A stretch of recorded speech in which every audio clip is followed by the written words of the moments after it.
Welcome to Qualified Opinions, where we test the ideas and limits, the knowns and known unknowns around freedom and order in contemporary politics and society.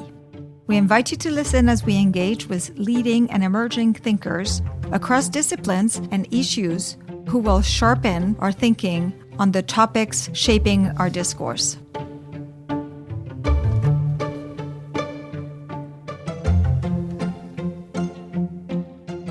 Welcome back. Today we're going to talk about the other side of the Department of Government Efficiency. So far, the agency led by Elon Musk has made a lot of noise because of its grant cutting, subscription canceling, staff firing, and such. But there's another side to DOGE, a side that was there from the beginning but hadn't been talked about very much until recently, and that's the deregulatory side of DOGE. And I thought the best person to talk to this about is Dr. James Broughel. James is a senior fellow at the Competitive Enterprise Institute. He used to be at the Mercatus Center, where we worked together. He's also an economic growth expert, but really, actually, he knows regulation in and out. And he has thought a lot about what DOGE should do and how it could do it and what DOGE shouldn't do. And so I am looking forward to this conversation. Welcome, James. Thanks. Good to be with you. So before we start, can you tell us a little bit how you got to doing what you're doing? Can you tell us how does one decide to become a regulatory expert? It's kind of a roundabout path I took. I didn't go to college right away when I was younger. So I actually didn't go to college till I was 26. And I grew up outside Boston. And when I finished high school, I don't know, I was kind of a rebellious teenager. I was sort of in a dark phase, you might say, during that period. So I moved to New York and I worked in bars for a number of years. I played in bands. I released a couple albums on an indie label with a band I was playing in called Levy. I played bass guitar. And I don't know, I was kind of like searching for my path or something during those years.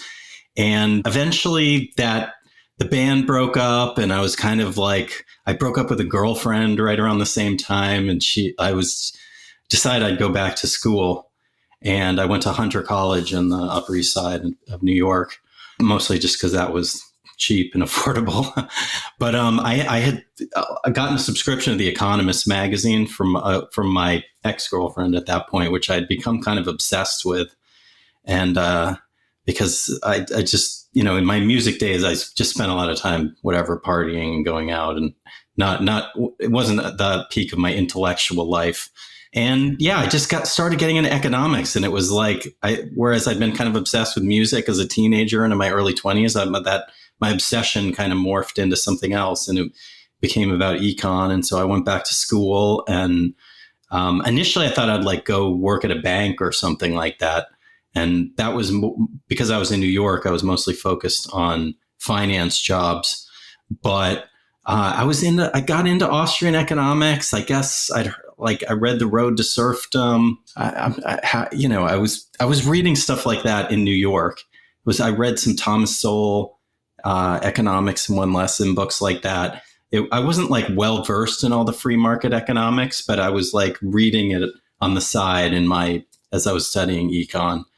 So I ended up applying to some jobs at think tanks in the DC area, and I got a position at the Mercatus Center in 2011 and on the regulatory team as a program associate. And so I didn't know anything about regulation before that job, but I was schooled in it pretty quickly, learned all about cost benefit analysis and regulatory review and the Office of Information and Regulatory Affairs, which is this technocratic regulatory office within OMB, and got really interested in that topic. And I guess it's because it's sort of a wonky niche area.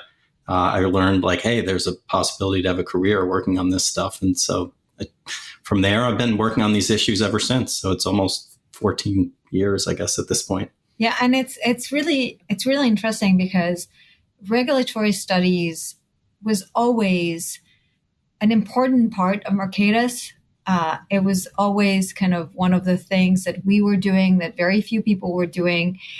But it was also, there were just not a lot of scholars and it wasn't a really big focus of the free market world and certainly of the political world. And it seems now that it is kind of, the interest has about regulatory studies and the impact of regulation on our lives is actually exploded, right? I think that, yeah, I mean, it was definitely confined to academic circles. I think there was a lot of influence from the Chicago School, Stigler and Friedman and people like that. They were bringing attention to regulation, and the law and economics movement in academia was trying to bring economic analysis to the study of public policy and make public policy more efficient. And so these tools like cost-benefit analysis were being developed in the academy, and there was a lot of influence from free market and conservative scholars, I would say, in the 70s and 80s. But yeah, that hadn't really translated into maybe like popular attention to the issue of regulation. There was some in the 70s and early 80s with Carter and Reagan. There was some deregulation, but it kind of went by the wayside. But now I think Elon Musk in particular, I mean, is bringing attention to this issue in a way that we haven't really seen before in the popular consciousness. I mean, I don't want to take anything from Musk, but it feels to me from the outside that the focus on deregulation actually was brought back by the abundance agenda movement. You know, this notion that the supply side has been really constricted and contained and inhibited by the burden of regulation. We're in a permission slip type of society where every move you make, you have to ask permission to the government, and not just to one level of government, but many level of governments, and also within government, many different agencies. And as a result, we don't build, it just really kind of gets in the way of us building stuff. And it seems to me that the abundance agenda is really the abundance movement, which is quite bipartisan. It's not as spread on the left as it is maybe on the right. And even that I'm not actually sure about. I mean, it's really kind of put a focus on the supply side constriction of regulation. But I mean, maybe you feel differently. I have a few thoughts. I mean, the current moment in some ways reminds me a little of what I think was going on in the 1970s, which was that there was this kind of academic consensus forming that certain kinds of regulation were harmful to consumers. And at that time, it was airline regulation, trucking, railroads. And so as you saw that intellectual consensus start to build, then it turned into kind of a political consensus, and we ended up getting some good reforms out of that period. I think something similar is happening now. It probably started in occupational licensing, maybe. Mm-hmm. The Obama administration actually had a big report on occupational licensing. Yeah, true. Showing a lot of anti-competitive effects.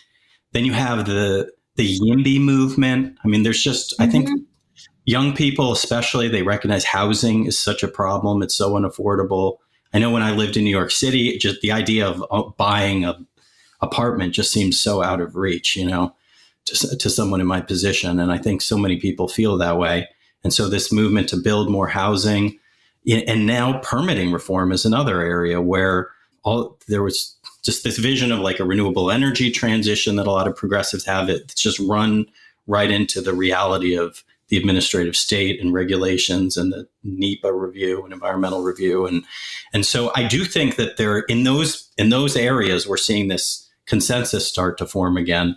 It's probably the case that, you know, on the right with Republicans and conservatives, they've probably been kind of skeptical of regulation for a long time. I think Musk's role is he's bringing attention to, he has a platform that's so large, and Twitter now is really a platform for him to speak, I guess, in a way like Trump was in his first term, but he's kind of that voice this time around. And it's more of he's catering more to that conservative base, I think.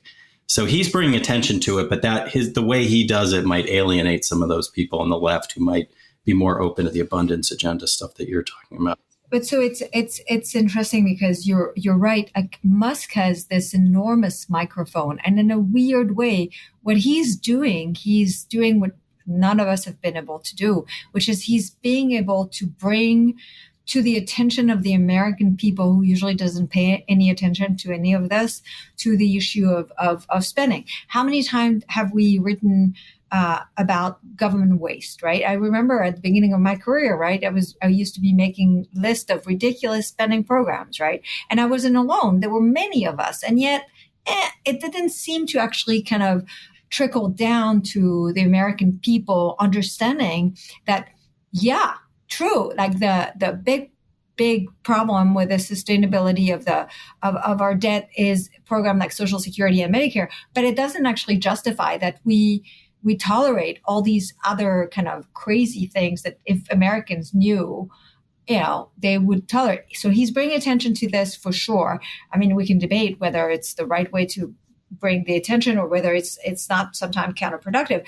But he's doing the same thing with regulation. And there, to me, the stakes are enormously high. And I'd like you to kind of set the stage for what the regulatory regime is, at the very least, first at the federal level, but you've worked also at the state level. So, but let's start with the federal level.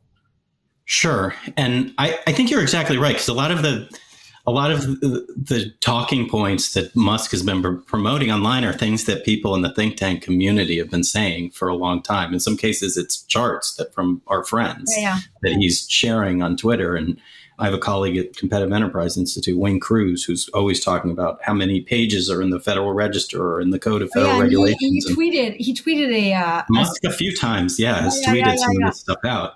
And so he's bringing attention to some of these issues we've been talking about a long time, but maybe haven't been as successful at getting out there. So, I mean, regulation has been growing basically by any measure you look at over the last century.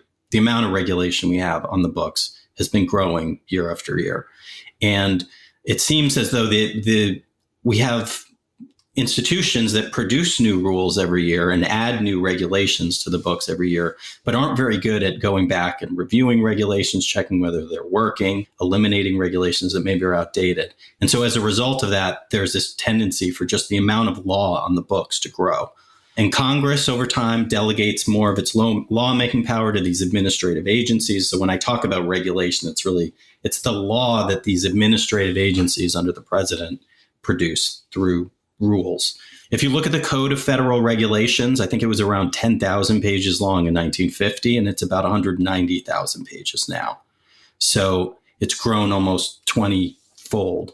So we had almost no federal regulation, really, 75, 80 years ago, or at least very little. We had it in a few areas, but now pretty much every aspect of life is regulated, whether it's transportation, energy, finance.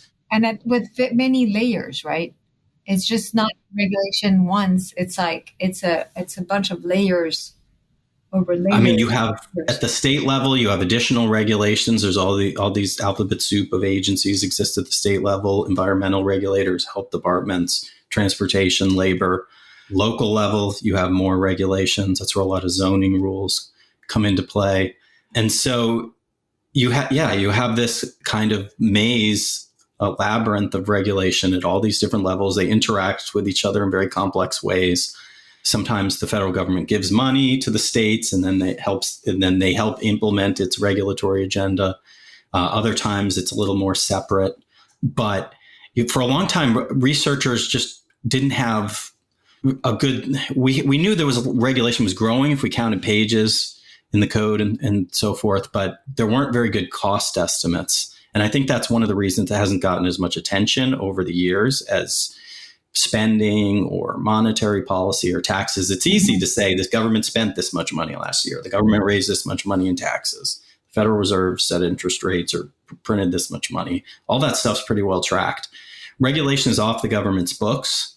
So it's telling businesses you have to go do this, or members of the public, you can't do this profession unless you go through these steps. And so private citizens bear those costs. And so it's not tallied up in the same way that things that the government spends or raises are. I would say that we've gotten some better estimates over the last decade, really. I mean, now there are some peer-reviewed studies in pretty good journals that put dollar values on these things. One comes from Patrick McLaughlin, our former colleague, and a couple co-authors. He estimated the annual cost of regulation at about $4 trillion annually. Mm-hmm. And that was in 2012. So it's probably a bit higher now. It must be, because there's been, I mean, even under Trump won, but Biden, certainly, I mean, the regulatory burden has exploded. The Biden administration itself, if you go by their own numbers, they imposed about $1.7 trillion in regulatory costs in total. And that's, which is, you know, pretty mind-bogglingly large, and especially that they would admit that. But and that's really just a snapshot. They don't even put cost numbers on all the regulations. So that's probably just a partial estimate. You know, there's huge uncertainty about the total cost of federal regulations. There's studies that estimate it's closer to 40 trillion annually. Or you could go by the OMB numbers, where they tend to compile like the biggest regulations that are passed each year. So the bigger regulation, are these the major regulations? And they're like the one where the economic cost is over 100, is it 100 million? Yeah. So it can be confusing because there's major regulations, there's economically significant regulations, which are close to the same thing. But so there's different categories that the government puts these rules in. But historically, economically significant has meant $100 million or more. Now, the Biden administration was kind of messing with that definition, and so it changed slightly over the 4 years of the Biden administration. But the Trump administration has kind of reverted back to this $100 million threshold. So, yeah, there's probably somewhere on the order of like 50 to 100 regulations each year that are estimated to have costs over $100 million. And you and Patrick McLaughlin, who is now at Hoover, you guys have estimated, you've done some estimates about the impact of regulatory accumulation on economic growth, right? Because, I mean, we care about this because of the cost, and the cost is also economic growth. And considering the impact of slower growth on not just our ability to get most people wealthier, but also on all sorts of things that we like peace and tolerance and all of that stuff. It's a big deal. So, but you have an estimate? Yeah. So that same study, that $4 trillion annual cost study that Patrick McLaughlin and co-authors put out, it estimated that federal regulation since 1980 has slowed economic growth by a little under 1 percentage point a year. It's enormous.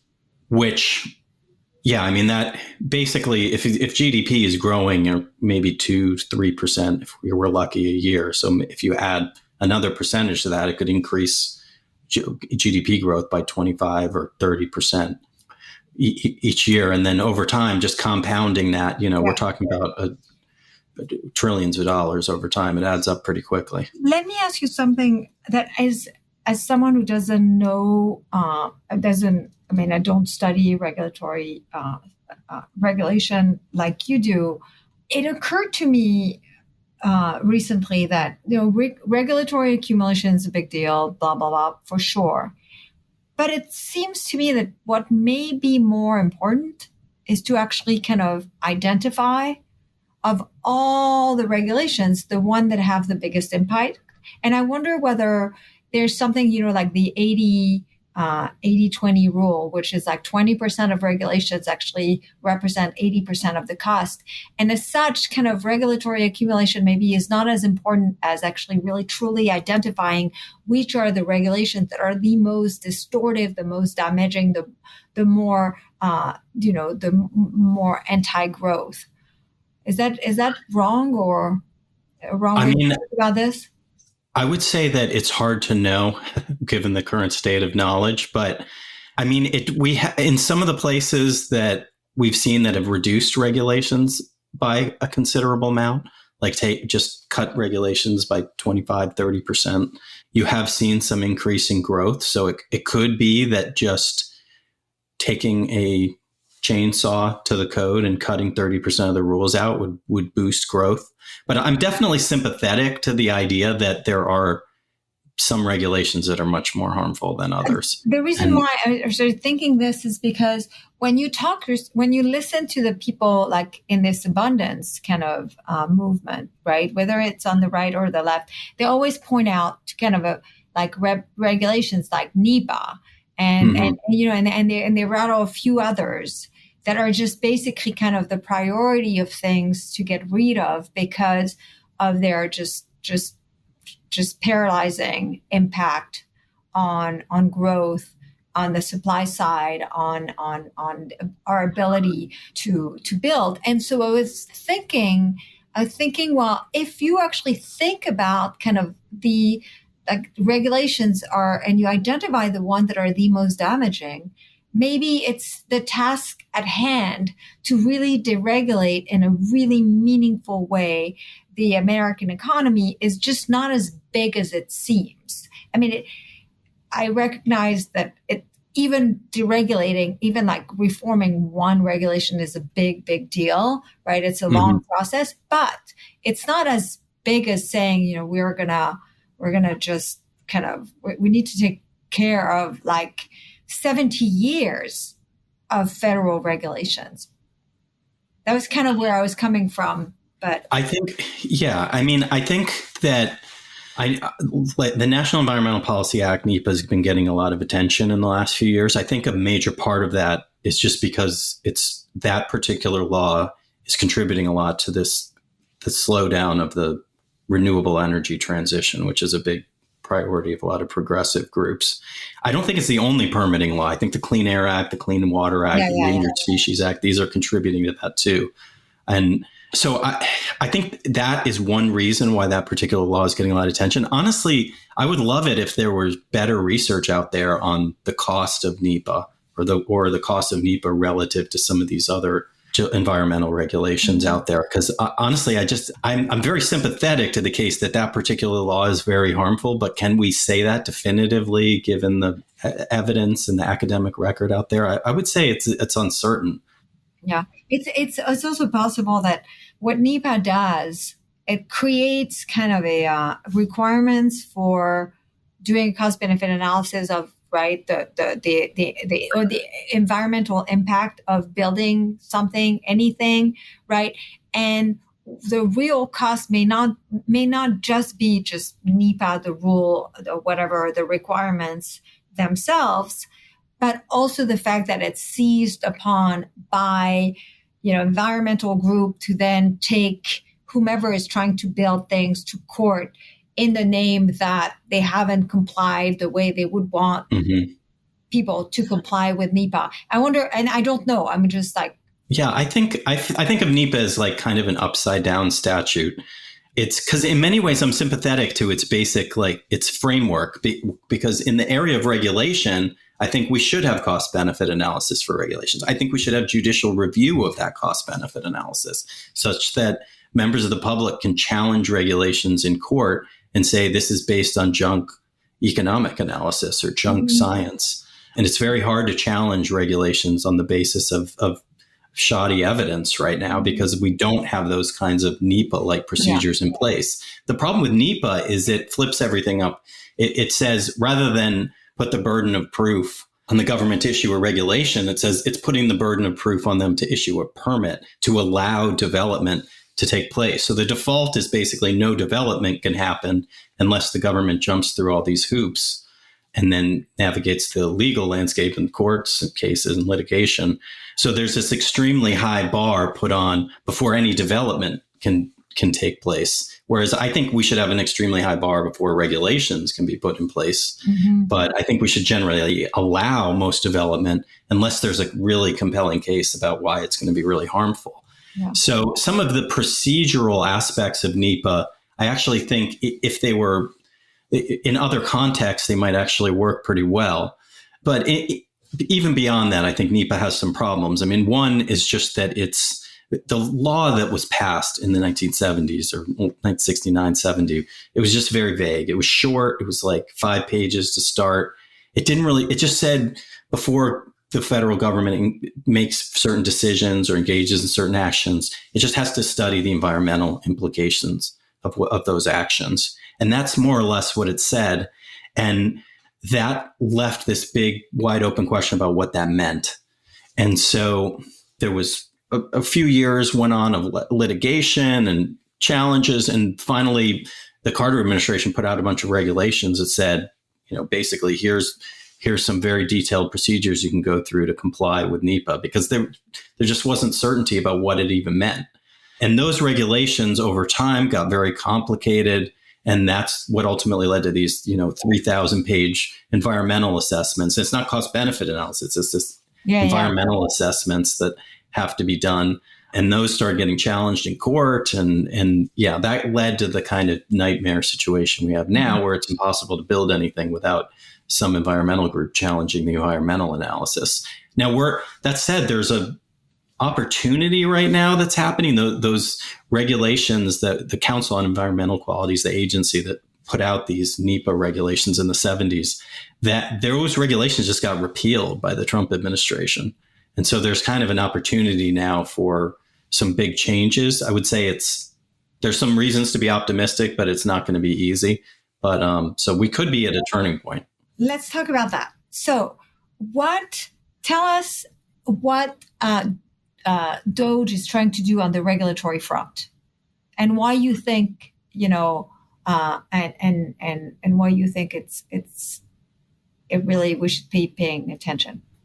Sure. So, DOGE has been, come out of the gate really swinging, and has been kind of all over the place in this first month or 6 weeks of the Trump administration. Mm-hmm. And so, they went from being very focused on regulation before the election, when Vivek Ramaswamy was part of it, and there was an op-ed in the Wall Street Journal very focused on regulation, to being created when Trump came office. There was an executive order, created DOGE, and there wasn't any mention of regulation in the executive order that created DOGE. Mm-hmm. And it just took this existing office, the U.S. Digital Service, and renamed it the U.S. DOGE Service, and said it would have this technology focus. So when that happened, it was kind of unclear, like what is DOGE going to be excited actually about this, because I do think, especially after Vivek Ramaswamy was gone, I thought, what, the thing where I'm really bullish on DOGE is precisely the technology aspect, that there's so much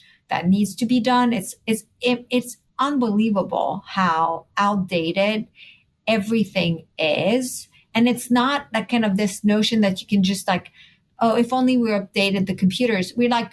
We're so far beyond just needing to update computers. It's we need a whole new kind of way of thinking about technology. And I thought, who better to do this than a team led by DOGE. I was actually really by Elon Musk. And I was really welcoming the shift towards the technology side of things. But sorry, I interrupted you. No, those are great points. And I think that's right. And I think that's why the successes they've had, or at least it depends on your perspective probably, but they've been pretty aggressive. They've been making some big changes, making waves. And I think it's in part because they gained access to these payment systems, and they've been basically auditing the spending of various agencies line by line, and just canceling out whatever they think is waste. And that is a new approach.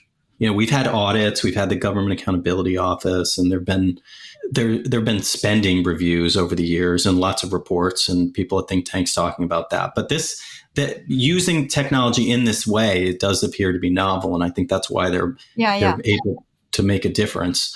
And so they've been focused on spending. They've been making some big changes at some specific departments like USAID.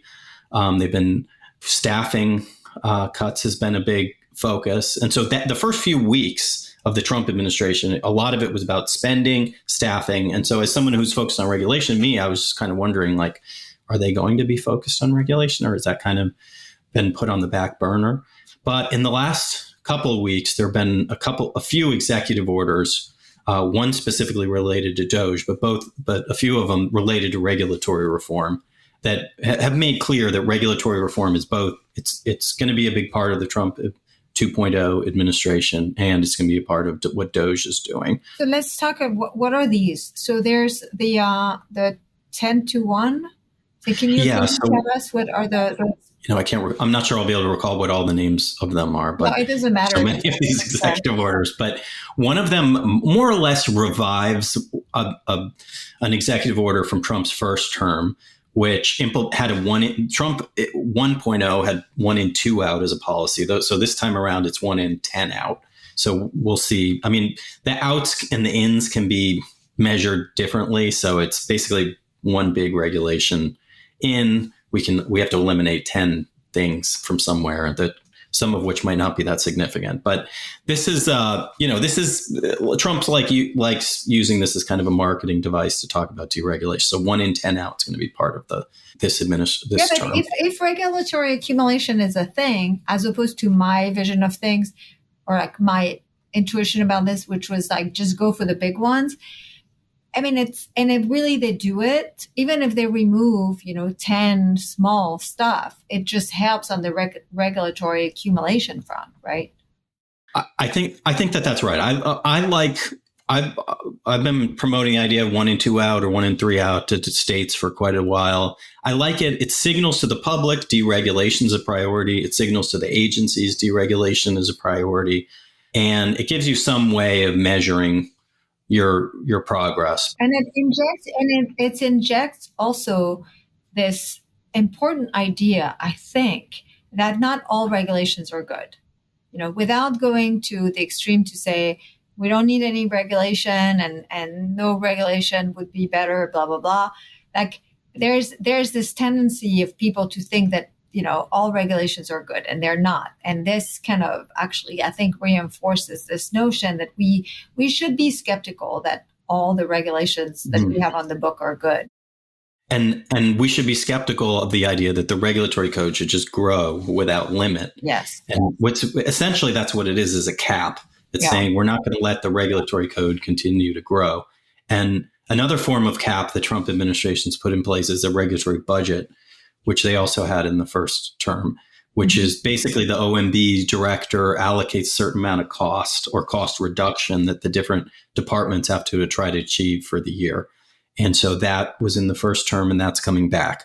So that executive order that did 1 in 10 out reg budget, it wasn't specifically DOGE focused, but it basically was a big deregulation executive order. So there was another one that was more DOGE focused, which revived a lot of ideas from this Wall Street Journal op-ed that Vivek and Elon had right after the election.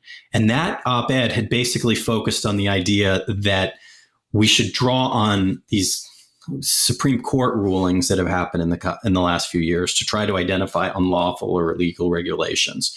So as background, there have been a couple of very significant Supreme Court rulings in the last few years. One is this Loper-Bright versus Raimondo case, which overturned this idea of Chevron deference. So what is Chevron deference? Chevron was a case, I guess, in the 1980s that basically said when Congress writes a statute and it delegates some authority to a regulatory agency and the statute is vague, Chevron deference said, well, the court will defer if someone's challenging that regulation. They'll defer to the agency's interpretation.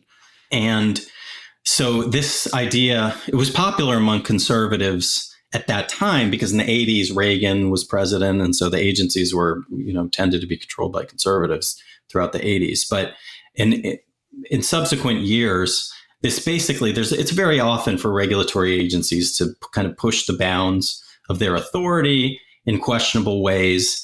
They're always trying to do something, novel with past authorities that Congress gave them, but apply them in new areas. And so over time, this idea of deferring to the agencies as deciding where the bounds of their own authority are, that became very controversial among conservatives and libertarians. And so that precedent, Chevron, was overturned. So essentially now the idea is that the courts will make the decision about whether what the statute says is clear about whether the agency has authority to do what they're doing or not. And the other court case is West Virginia versus EPA, which has created something called the major questions doctrine, which is this idea that if Congress is really, it's not going to delegate sweeping policy changes to regulatory agencies in a vague and unclear way.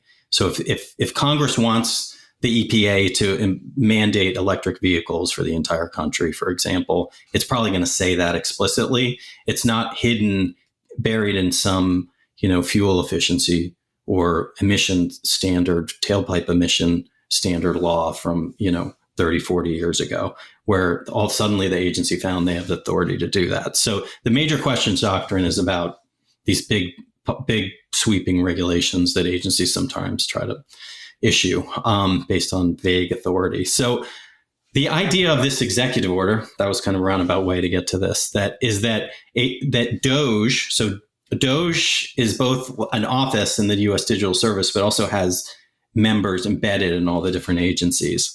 And so the DOGE officers within the different agencies are going to help the agencies identify some of these legally questionable regulations in light of these Supreme Court cases.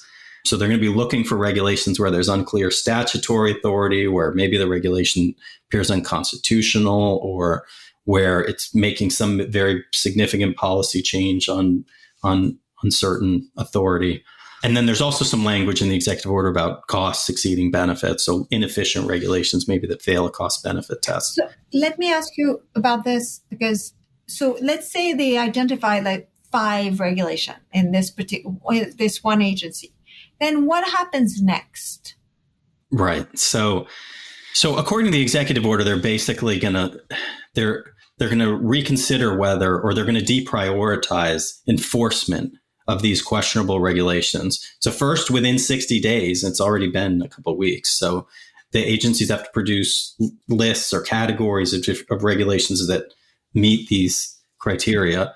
And then they're going to consider deprioritizing enforcement of regulations, which basically means the regulation for the time being, or for the moment, is still in place, but they're not going to be raiding the farm with the inspectors and writing the citations and taking people to, court or prison in certain instances. Now, so whether this will, this is a questionable strategy, and people questioned it when it was first proposed in that op-ed a while back, which is, even the theory underlying this is that, okay, now that we've had this change in the way courts treat regulatory agencies, maybe all these regulations from the past wouldn't have been able to survive court challenges if we had the major questions doctrine back then, if we didn't have Chevron deference.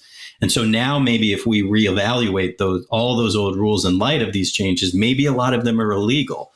But this kind of rests on a theory which is that, well, do the courts want to review 190,000 pages of regulations, or do we want to litigate one regulation at a time and decide which regulations pass muster now in the new legal environment and which don't? So, that's kind of the theory that this whole effort is based on. And I would say it remains an open question how successful it will be. But even just this idea of not enforcing these regulations, I mean, it's probably not the case that any business is going to stop complying with regulations that they've already been complying with, because... Not to mention that how would they know that these regulations rest on the Chevron deference and it's like, it takes a lot of knowledge. And then even if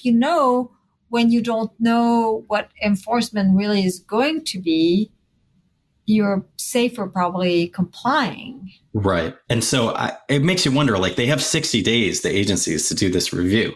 I mean, and I'm not sure that the techies working for DOGE are going to be the best judges of what wouldn't survive now that Chevron deference has been overturned. It's really a legal question. I'm not even sure the attorneys necessarily will have a clear answer, and the agencies might have to be settled in a court. So, they'll probably identify some rules that seem to be based on some kind of Chevron-like logic, deprioritize enforcement, but then they're going to have to go through the practical steps of repealing rules if they really think these regulations are illegal. Yeah. They can not enforce them, but the businesses probably aren't going to change their behavior much in response to that. so until the regulation's actually repealed. And that means propose the regulation, publish it in the Federal Register, take comments, finalize the regulation. If somebody challenges it in court, then there's going to be litigation. Then they can talk about Chevron deference and major questions and all that. And if it goes through that gauntlet and survives that, then they could remove the regulation. This is one of the reasons why deregulation in general is so hard to accomplish, is that you have to go through the regulatory process like a new rule every time you remove one. And there's not much of a constituency to make these changes. I mean, it would not, if the businesses already in compliance will probably say, you know what, don't bother. We're already in compliance. They might even challenge efforts to remove these regulations because they create barriers to new competitors popping up. This has been my experience, is that it's the business community is really not the business community will challenge new regulations. They don't like new costs being imposed on them, but they also tend not to like a lot of revisiting of old regulations.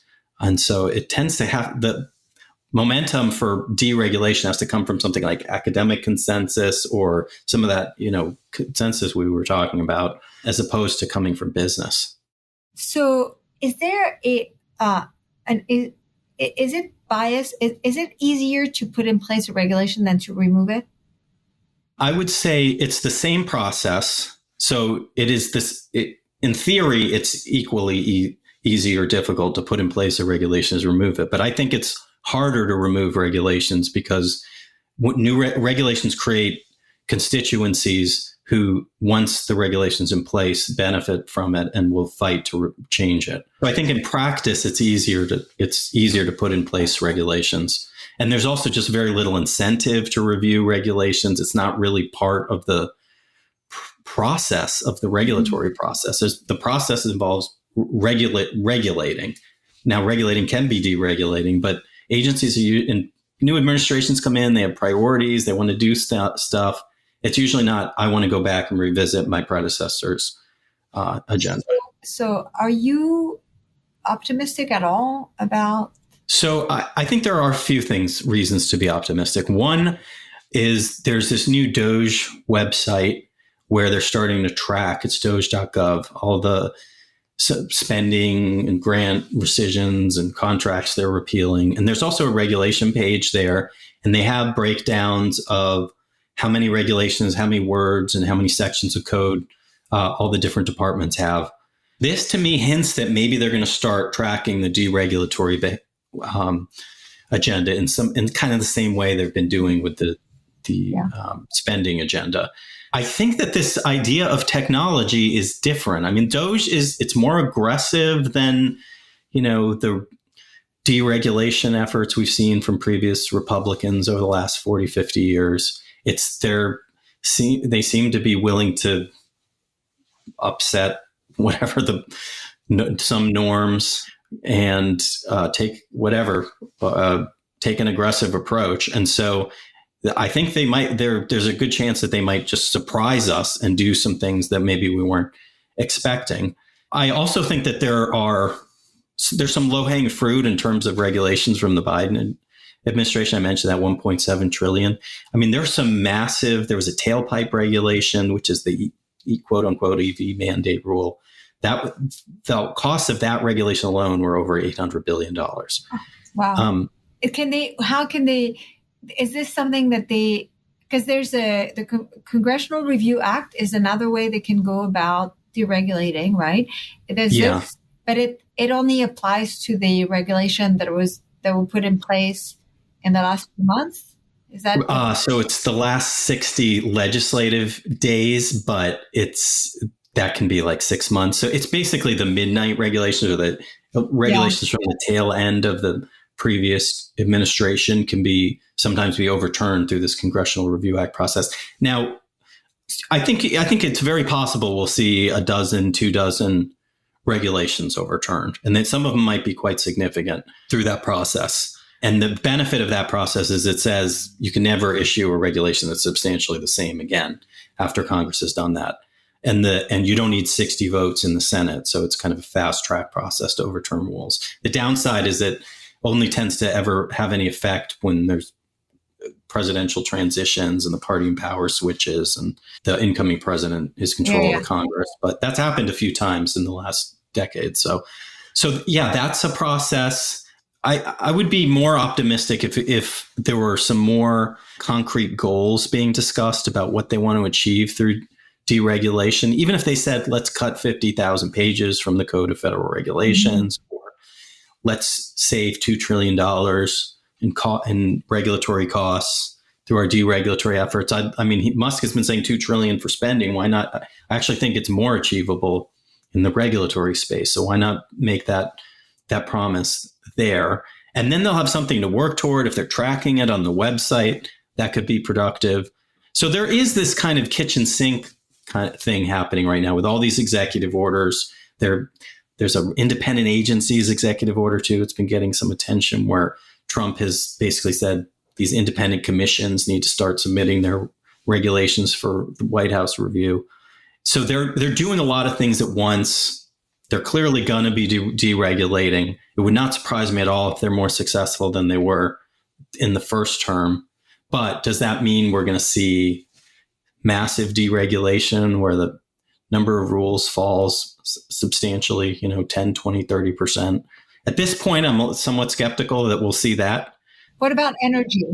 Energy, it seems this is kind of one of these areas where everyone agrees that if they were to be able to implement a radical deregulation agenda for energy, whether it's, green or any type of energy, but that it would actually really dwarf kind of all the bad stuff that they're doing. And God knows there's a lot of bad stuff they're doing, like on tariffs and the uncertainty that is injected in the economy, and the just kind of the random arbitrariness of the whole thing.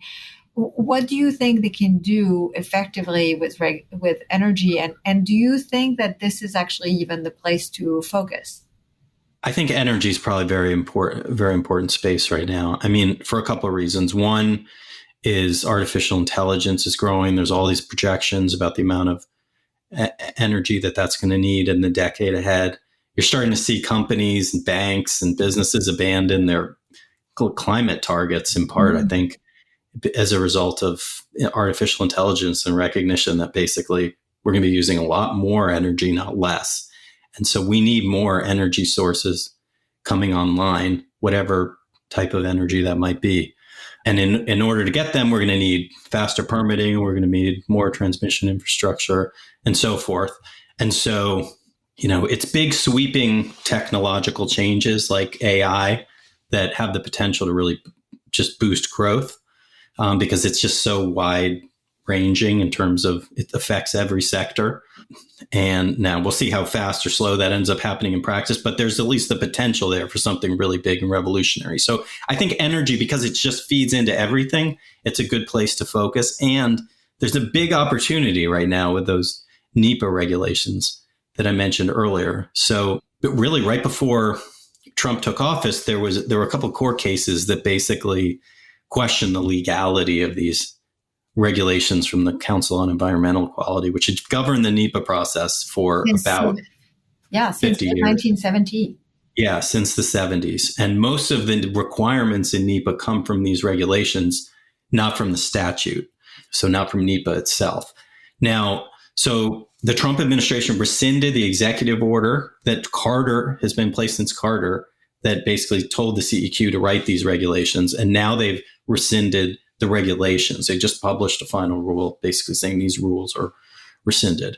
But now so what does that mean exactly? Well, it's not that there's no NEPA regulations anymore. So there's individual agencies have their own procedures in regulations, basically spelling out how compliance with NEPA is going to look from their perspective. So Department of Energy or Department of Transportation, so forth. And most of their regulations are based on the CEQ regulations. So even if the CEQ regulations are no longer in effect, something like the CEQ regulations is in effect because it's in the agency's own regulations. So now there's this process that's going on where agencies are reviewing their regulations. Now, I'd say the most aggressive approach the Trump administration could take would be we're going to rescind all these agency regulations now, and we're just going to put these procedures into, say, a guidance document and say this is our best practice, and we'll try to adhere to this, but it won't be legally binding at that point if it's just in a guidance document. They have a case to say the CEQ regulations aren't in place anymore. So why should these be in place through regulations? Maybe these should just be guidance, like CEQ is going to have guidance. And if that's the case, then it could mean that it would be much harder to challenge these environmental analyses in court. But if they're just guidance, it means they wouldn't have any requirement. They don't have any teeth. Right. Now the NEPA statute is still in the books. That can be that's judicially enforceable. And there's this whole history of litigation that for decades, and courts have basically said you have to do this, you have to do that, and that those precedents have not been overturned, but the regulations that a lot of those precedents are based on have been overturned. But even just to rescind the agency NEPA regulations, you'd have to go through a rulemaking that would be challenged in court by all kinds of groups. And, that may or may not be successful. So it might be that in practice, what they do is just try to tweak these regulations in a deregulatory direction and say fewer regulations are going to be subject to NEPA review, or we don't have to look at as many effects on the environment as we were looking at in the past. There's debates about whether indirect or direct impacts or how long the time horizon is. There's all kinds of debates about what should be in these analyses. What's the role of Congress in all this? Ultimately, Congress created this mess. Congress passed this statute, probably well-intentionally. There was a lot of this concern like, hey, there's some problems in the environment, and the federal government should be looking at environmental effects. I think that's what they were thinking. I didn't think they believed they were going to be grinding like infrastructure and development and energy projects to a halt. But Congress created this mess, and Congress should clarify what NEPA means. That's why it's not the CEQ's fault that it had to spell out procedures for what NEPA means. Congress. It's Congress's fault because it didn't clarify what it meant. Yeah. And Congress, to its credit, did pass a NEPA update a couple of years in 2023, the Fiscal Responsibility Act, and it started adding some more details as to what these environmental reviews look like. But ideally, Congress would pass something. And honestly, I think there could be a moment where where this has some hope, just politically. These regulations that have been in place for 50 years are gone. And so what does that mean? It creates this uncertainty. Businesses aren't sure what to do, what not to do. For the time being, everyone will probably just continue doing what they're doing, the agencies, the businesses, the permit applicants. But probably people are going to start calling Congress soon and saying, wait a second, you got to step in here and tell us what NEPA means, because nobody understands what complying with the statute means anymore. And, probably the point where they'll start from is the CEQ regulations, just because those were in place for so long. Mm-hmm. But hopefully they could make some really significant improvements on that. So, I would say at this point, it could go either way. We could kind of end up right where we started, or there could be some really significant changes happening right now. At a minimum, there's an opportunity now that has not arisen for a long time. If you were to talk to Elon Musk or Trump or whomever, who has the power of implementing your ideas, what would you say right now is a priority? I would say, as far as the deregulatory agenda, set concrete goals. I would say measure your progress, have consistent measures, whether it's cost or even just something simple like we're going to cut pages in the Code of Federal Regulations. If you look at that trajectory, it's just a straight line up. So if they could cut it a significant amount, that would be historic, really. One reform I've written about, which I think could make a big difference, is a sunset review. And I think this could be done through executive action alone. The Trump administration in their first term at HHS had a sunset regulation where HHS put in place a regulation that inserted expiration dates in all of its regulations. So it was like 18,000 HHS regulations had an expiration date attached to it. And that was codified in the code. That rule was repealed by the Biden administration, but you could bring that back. Trump could issue an executive order, tell every agency to have a rule like that. And what that would do is flip this burden of proof. It would eliminate this problem of it takes a year to repeal a single regulation and then go through litigation and all that. It would say the Trump administration would have until roughly the end of its term to decide what to keep. And then they would finalize a regulation at the end of the term, say right before the sunset hit, saying, here's the rules we're keeping, everything else expires. It would flip the burden. It would be pretty aggressive, but I mean, DOGE has shown an interest in being aggressive, and Elon Musk has tweeted about Idaho's sunset review process, which cut a lot of regulations a few years back. So I would say try to do something like that. I think that could really make a big difference. On that, are you optimistic? I'm more optimistic than I have been in a long time. We're in a moment where deregulation is getting a lot of attention, where it seems like the critics are they're like disorganized and they're being drowned out by people like Musk and his platform. So there is more reason for hope now than there has been in a long time. But that doesn't mean any of the challenges that we've been aware of for a long time about how hard it is to accomplish big, meaningful change. Like those haven't gone away. And so that there's always reasons to be kind of skeptical or cynical because of those challenges. But hey, if it's going to happen, it's going to happen at a moment like now. So, I mean, we should be optimistic for that reason, and we should cheer them on, but also, make sure that we tell them when they're making mistakes, because time is really important right now. Like an administration, those first 100 days, the first 6 months, the agenda gets kind of set and on track. After that, it's pretty hard to change course. So I think it's important that we be offering constructive criticism, but also be generally supportive, because, I mean, we might not get an opportunity like this for a long time. And I guess the reason why I'm slightly optimistic, as you said, is because first it beats the kind of the not talking about it. And so it feels like there's a moment. But if you think about what happened in the 70s under Carter, they didn't repeal an enormous amount of things, but the stuff they repealed, we have lived off the benefits of those deregulation for decades. And so a small amount of deregulation at the right place actually can go a long way. So I guess there's reason for hope. But that's all the time we have today. But I want to thank you, and I want to bring you back on to basically keep us updated about what's happening on the regulatory front, because this seems to me the biggest kind of most important aspect of the Trump agenda. But maybe I'm wrong.